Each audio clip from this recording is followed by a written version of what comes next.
அங்கேதான் போத்திபால் உண்டு, ஒரு மனைவியும் உண்டு. ஆனால் ஒரு நாள் கூட அவரை குற்றப்படுத்தவில்லை. என்னை அசிங்கப்படுத்தி விட்டீர்கள், போய் குற்றம் சாட்டை என்ன அலிகேஷன் கொடுத்தீர்கள்? போட்சோ சட்டத்திலே என்ன போட்டீர்கள். கரெக்டா இல்லைங்க?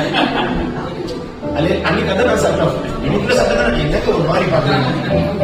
அப்படி ஒரு சட்டத்திலே என்னை போட்டு அசிங்கப்படுத்தி விட்டீர்கள். ஒரு நாள் கூட வாய் திறந்து கேட்கவே இல்லை.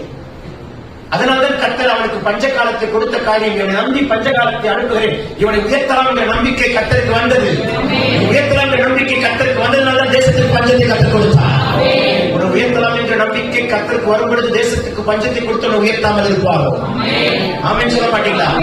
பஞ்ச காலத்தை கண்டு புலம்பாதே, உனக்காய் உயர்வை காலம் காத்திருக்கிறது என்று வாழ்ந்து கொண்டாரே. பஞ்ச காலம் வந்தால் தான் நீ உயர்வை காண முடியும்.